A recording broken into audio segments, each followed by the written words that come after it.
Kumusta po kayo? Bago po ang lahat, first things first.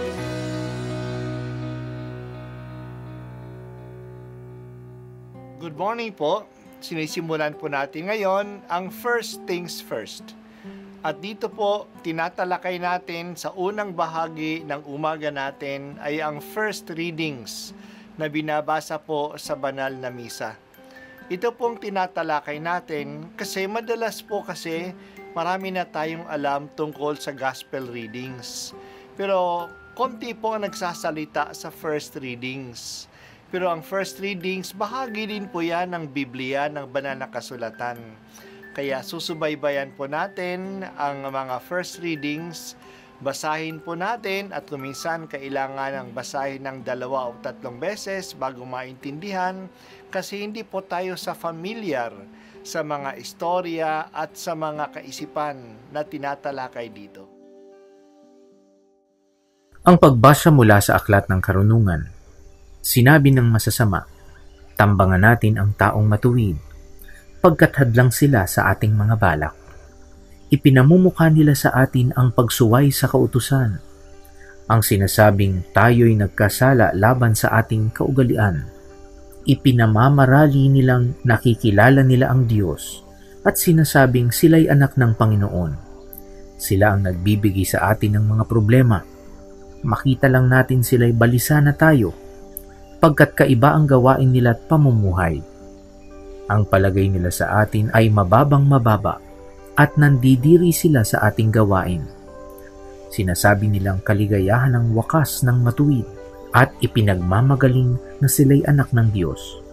Tignan natin kung ang salita nila'y magkakatotoo, kung ano ang mangyayari sa kanila pagkamatay nila.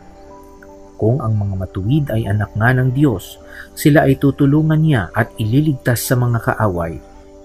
Subukin natin silang dustain at pahirapan upang malaman natin kung hanggang saan ang kanilang kagandahang asal at kung hanggang kailan sila makatatagal. Subukin nating ibingit sila sa kamatayan. Yamang ang sabi nila ay iingatan sila ng Diyos. Iyon ang usapan ng masasama. Ngunit sila'y nagkakamali, pagkat binubulag sila ng kanilang kasamaan. Hindi nila natalos ang lihim na panukala ng Diyos. Hindi sila umaasa sa gantimpala ng kabanalan. Hindi naisip ang magandang wakas ng malinis na pamumuhay. Ang salita ng Diyos. Salamat sa Diyos. Pinapakita sa atin sa pagbasang ito ang contrast ng masasama at ng mabubuting tao. Nagtataka tayo bakit galit na galit ang masasama sa mabubuting tao. Madalas hindi naman sila inaano ng mga matuwid, pero hinahanapan nila ng dahilan upang sila ay apihin at pahirapan. Ito ay talaga nangyari kay Jesus, ang matuwid na tao. Ganun na lang kagalit ang mga Pariseo, mga Saduceo, mga punong pare at eskriba sa kanya na hinahanapan siya ng mali upang mahuli siya at mahatulan. Nung siya ay nasa kapangyarihan na nila noong Huwebes ng gabi, naghahanap sila ng mga false witnesses na magsaksi laban sa kanya.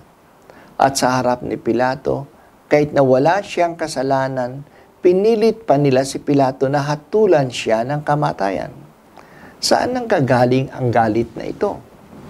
Makikita natin ang dahilan ng galit ng masasama sa kanilang iniisip na pinapakita sa atin sa ating pagbasa ngayon. Ang buhay at gawain ng mga mabubuti ay nagpapakita sa kanila ng kanilang kasamaan. Kaya kaya ng mabubuti na gumawa ng mabuti at umiwas sa tukso. At hindi ito nagagawa ng mga masasama. At ito ay parang akusasyon sa kanila na insecure sila sa harap ng mabubuti. Tumitingkad ang mga gawain ng kadiliman sa harap ng liwanag ng kabutihan. Sinasabi pa ng mga mabubuti na ginagawa nila ang ipinagagawa ng Diyos. Kung totoo yun, ang gawa pala ng masasama na opposite sa gawa ng mabubuti ay hindi galing sa Diyos. Kung hindi galing sa Diyos, galing yon sa demonyo. Patuloy ang matuwid sa buhay at kabutihan kahit na sila ay kinukutya. Ginagawa nila ito kasi ililigtas daw sila ng Diyos. Ang iniisip ng masasama, tingnan natin kung totoo yan na talagang ililigtas sila ng Diyos. Sabi pa nila, subukin natin silang dustain at pahirapan upang malaman natin kung hanggang saan ang kanilang kagandahang loob. Maling-mali ang usapan at mga balak ng masasama. Binulag sila ng kanilang kasamaan. Sa halip na magsisi at magbago dahil sa halimbawa ng mabubuti, gusto nilang i-eliminate ang mabubuti para wala nang magpapamukha sa kanila na kanilang pagkakamali. Hindi nila isinaalang-alang ang kapangyarihan at ang kabutihan ng Diyos. Nagagantimpalaan niya ang mga banal. Kinakampihan ng Diyos ang mga matuwid ang buhay. Hindi magtatagumpay ang mga masasama, ang mga masasamang balak nila laban sa kanila. Yan nga ang nangyari kay Jesus. Kahit na nagkampi-kampi na ang mga Hudyo at ang mga Romano, hindi natalo si Jesus. Tinanggap niya ang lahat ng parusa nila at ang mga masasamang balak nila, ngunit tumayo siyang matagumpay sa kanyang muling pagkabuhay at pag-akyat sa langit. Susunod sa kanya ang lahat ng matuwid kung saan man siya pupunta at sila ay mabubuhay din. Magtatagumpay silang lahat. O Panginoong Diyos, pinapakita mo sa amin ang kabiguan ng mga balak ng masasama. Huwag sana kaming magpadala sa mga panlinilang at mga banta ng masasama.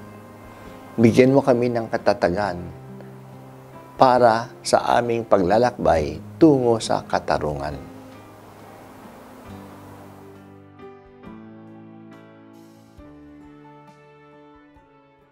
At ako po ay si Bishop Broderick Pabilio dito sa First Things First.